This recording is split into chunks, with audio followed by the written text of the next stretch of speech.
Assalamualaikum warahmatullahi wabarakatuh. Kami dari kelompok 2 ingin mempresentasikan tentang hubungan negara dan warga negara. Sebelumnya kami perkenalkan diri terlebih dahulu. Saya Muhammad Fatah dan teman saya Nabila Anis dari kelas R2B Pendidikan Fisika Universitas Indraprasta. Hubungan negara dan warga negara dicetuskan oleh Thomas Hobbes, tokoh yang mencetuskan istilah terkenal Homo homini lupus, manusia pemangsa sesamanya, mengatakan bahwa fungsi negara adalah menertibkan kekacauan atau chaos dalam masyarakat. Walaupun negara adalah bentukan masyarakat, namun kedudukan negara adalah penyelenggara ketertiban dalam masyarakat agar tidak terjadi konflik, pencurian, dan lain-lain. Soalan yang paling mendasar hubungan antara negara dan warga negara adalah masalah hak dan kewajiban. Negara demikian pula warga negara sama-sama memiliki hak dan kewajiban masing-masing. Pada bab ini akan dibahas pengertian hak dan kewajiban. Hak dan kewajiban negara dan warga negara menurut UUD 1945 serta pelaksanaan hak dan kewajiban negara dan warga negara di negara Pancasila. Pengertian hak dan kewajiban. Dikatakan bahwa hak asasi melekat pada diri manusia sejak proses terjadinya manusia. Dalam UU RI nomor 39 tahun 1999, pasal 1 yang menyebutkan hak asasi manusia adalah seperangkat hak yang melekat pada hakikat dan keberadaan manusia sebagai makhluk Tuhan yang Maha Esa dan merupakan anugerahnya yang wajib dihormati, dijunjung tinggi, dan dilindungi oleh negara, hukum, dan pemerintah. Dan setiap orang demi kehormatan serta perlindungan harkat dan martabat manusia. Selanjutnya ada pengakuan kewarganegaraan, dan itu dibagi menjadi dua. Yang pertama ada asas ius soli atau jus soli, bahasa Latin untuk hak untuk wilayah.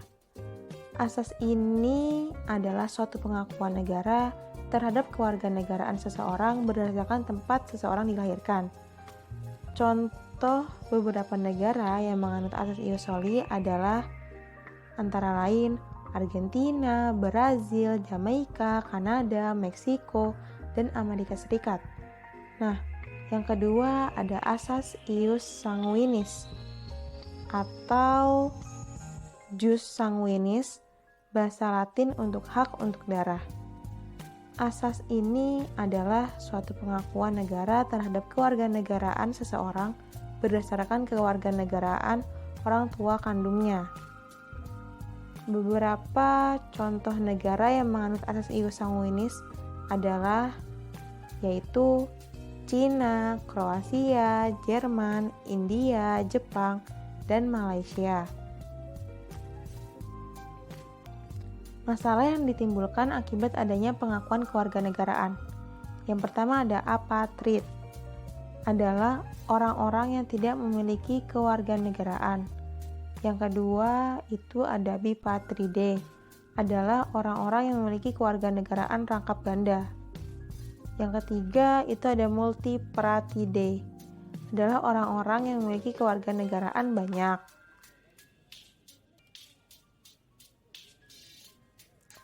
Di dalam UUD 1945 itu katanya nggak nyebutin hak negara.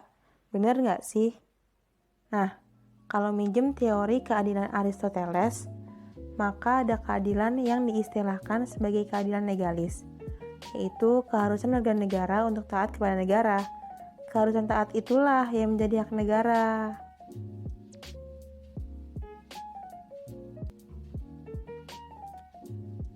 Selanjutnya, negara memiliki kewenangan untuk mengatur warga negaranya.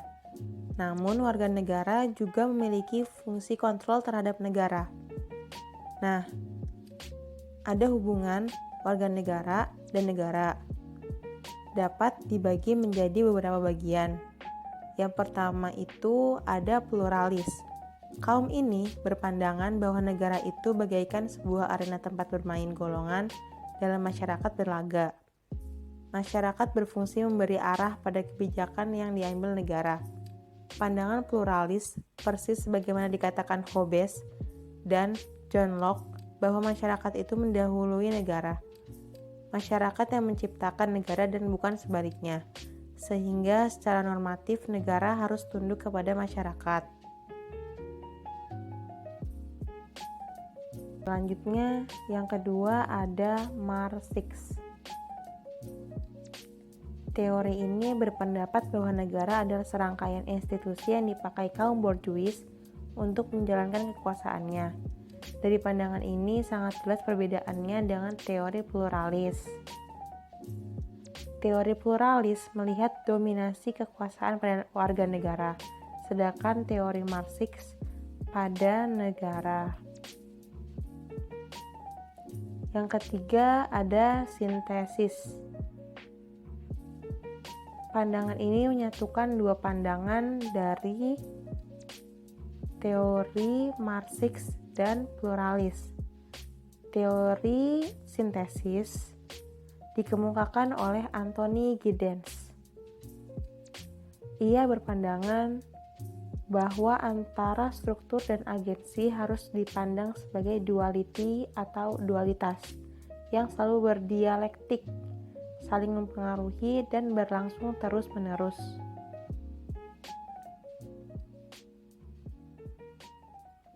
Itulah presentasi dari kelompok kami.